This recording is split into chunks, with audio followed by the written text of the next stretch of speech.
यह आज बलिया में तेज बारिश हो रही थी। ऐसा लग रहा था जैसे आज बलिया में बाढ़ आ जाएगी, लेकिन चारों ओर अंधेरा ही अंधेरा था। ऐसा महसूस हो रहा था जैसे बादल नीचे झुक गए हों।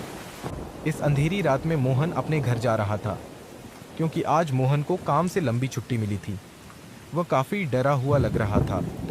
मोहन सड़क पर चलते हुए अपने पांव जमा रहा था, और गांव की सड़क होने की वजह से चारों ओर कीचड़ ही कीचड़ था, और उसके पांव पूरे साल कीचड़ से सने रहते थे। भारी बारिश की वजह से मोहन एक पेड़ की छांव में खड़ा हो गया, और रात भी काफ़ी हो चुकी थी। मोहन बारिश रुकने का इंतज़ार कर रहा था, और वह काफ़ी डरा हुआ लग रहा था। चारों तरफ अंधेरा ही अंधेरा था, और बिजली गरजने की आवाज़ आ रही थी। ऊपर से मूसलाधार बारिश हो रही थी। मोहन काफ़ी देर से इंतज़ार कर रहा था। वह एक पेड़ के नीचे खड़ा था, लेकिन ज़्यादा देर तक रुक नहीं सकता था, क्योंकि चारों तरफ घना अंधेरा था और जंगली जानवरों का खतरा भी था। अब वह यहाँ ज़्यादा देर तक रुक नहीं सकता था। चलो देखते हैं कौन सा जानवर कहाँ से आता है और मुझे पकड़ लेता है। मुझे तो जाना ही होगा। मोहन धीरे धीरे सड़क पर पैर रखते हुए आगे बढ़ने लगा। उसके कानों में बिजली गरजने की आवाज़ गूंज रही थी, और जंगल से लोमड़ी की आवाज़ भी आ रही थी। कुछ देर बाद मोहन को एहसास हुआ कि वह अपना रास्ता भटक गया है। और यह तो कोई दूसरा रास्ता है। हे भगवान, मैं किस रास्ते पर आ गया हूँ? मैंने यह रास्ता पहले कभी नहीं देखा। मुझे तो यह भी नहीं पता कि कहाँ जाना है, और गांव काफ़ी सुनसान लग रहा है। अब मुझे यह भी नहीं पता कि कहाँ जाऊँ। मैं अब क्या करूँ? मोहन सोच में डूब गया। अचानक किसी ने मोहन का नाम पुकारा। मोहन, ओ मोहन, मेरी तरफ देखो। मोहन के पास एक बड़ा आदमी खड़ा था। मोहन ने उसकी तरफ देखा तो वह चौंक गया, क्योंकि उसे यह कैसे पता चला कि उसका नाम क्या है, और वह तो यहाँ पहली बार आया था। साथ ही वह अपना रास्ता भी भटक चुका था। तुम्हें मेरा नाम कैसे पता? मैं तो तुम्हें जानता भी नहीं। मैं तो घर जा रहा था। मुझे नहीं पता मैं इस सड़क पर कहाँ से आ गया। अच्छा, मुझे याद भी नहीं। मोहन, अब काफी देर हो चुकी है और लगातार बारिश हो रही है। मेरी चाय की दुकान पास में ही है। तुम मेरे साथ पीछे मेरी चाय की दुकान पर चलो। बारिश रुकने का इंतजार करो और बाकी सब छोड़ दो। मोहन ने इस बारे में ज़्यादा नहीं सोचा, क्योंकि वह बहुत थका हुआ और परेशान था। वह उस बूढ़े आदमी के साथ उसकी दुकान तक चला गया। ठीक है, मैं आपके साथ आपकी दुकान तक चलूंगा। मोहन उसके साथ चलने लगा। पता नहीं क्यों, जैसे ही वह उस बूढ़े आदमी के करीब आया, उसे बहुत घबराहट होने लगी, और बरसात के मौसम में उसे ठंड भी लग रही थी, जैसे वह शिमला में हो। कुछ देर बाद दोनों चाय की दुकान पर पहुंच गए। मोहन वहां जाकर बैठ गया, और वह बूढ़ा आदमी उससे कहने लगा। बेटा मोहन, बहुत जोरों की बारिश हो रही है। चारों तरफ अंधेरा ही अंधेरा है, और इतनी ठंड है कि पूछो मत। मैं तुम्हारे लिए चाय लाता हूँ। इसे पी लो, ठंड दूर हो जाएगी। चाय पीने के बाद तुम्हें अच्छा लगे। मोहन ने मन ही मन सोचा कि मैं भी बहुत थक चुका हूँ, और इससे अच्छा समय तो हो ही नहीं सकता। उसने चाय पीने के लिए हामी भर दी। ठीक है, आप मेरे लिए चाय बना दीजिए। और चाय पीने के बाद मोहन ने बूढ़े आदमी से कहा। जब तक बारिश रुकती नहीं मैं यहीं रहूंगा, फिर अपने घर निकल जाऊंगा। लेकिन काफी देर हो रही है और ठंड भी बढ़ रही है।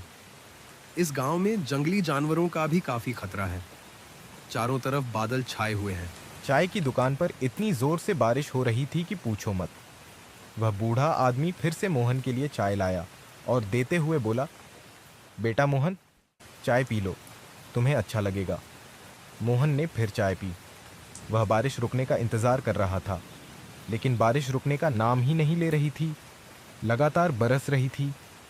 समय बीतता जा रहा था, और चारों तरफ अंधेरा ही अंधेरा था।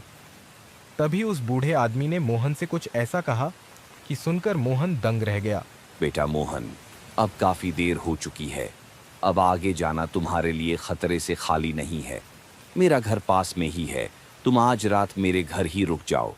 कल सुबह होते ही अपने घर के लिए निकल जाना।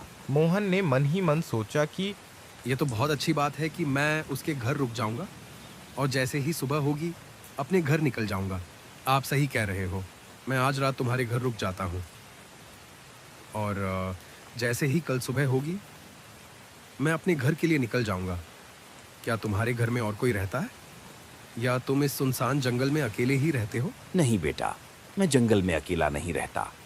मेरी पत्नी मेरे साथ रहती है। वह घर पर ही होगी और खाना बना रही होगी। तुम मेरे साथ चलो, मैं तुम्हें उसके हाथ का बना खाना खिलाऊंगा। वह बहुत अच्छा खाना बनाती है। खाने के बाद तुम्हें बहुत अच्छा लगेगा और खाना खाने के बाद वह तुम्हें पान भी जरूर खिलाएगी। अच्छा, तुम्हारी पत्नी इतना अच्छा खाना बनाती है तो तुम्हारा घर ज्यादा दूर नहीं है ना? हाँ, मेरी पत्नी बहुत अच्छा खाना बनाती है और मेरा घर ज्यादा दूर नहीं है, पास में ही है। काफी देर से मोहन और वह आदमी बातें कर रहे थे, लेकिन बारिश अब तक नहीं रुकी।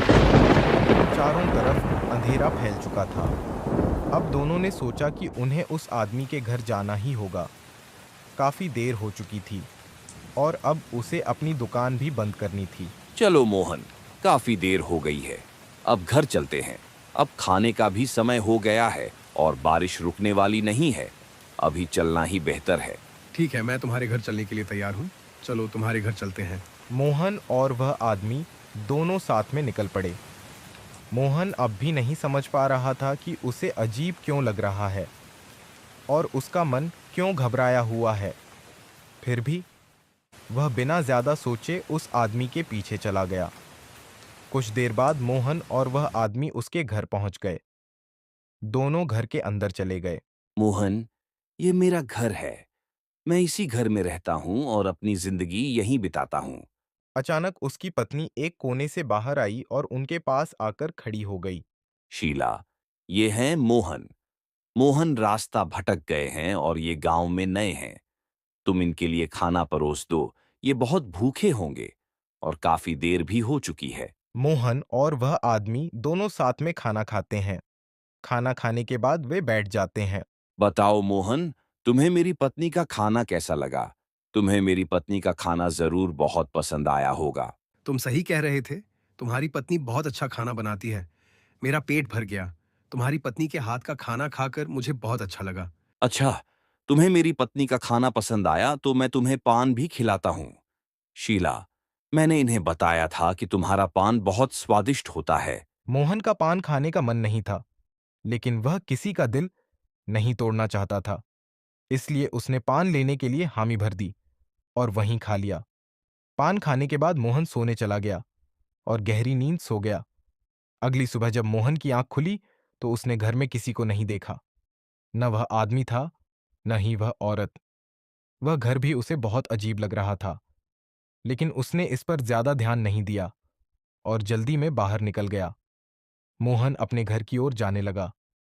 रास्ते में उसे एक आदमी मिला, जिसने उससे पूछा, तुम कल रात कहाँ थे और तुमने फोन क्यों नहीं किया? मोहन, तुम कल रात कहाँ थे? पूरी रात मैं बहुत परेशान था। कुछ नहीं भाई, मैं रास्ता भूल गया था और दूसरी तरफ चला गया।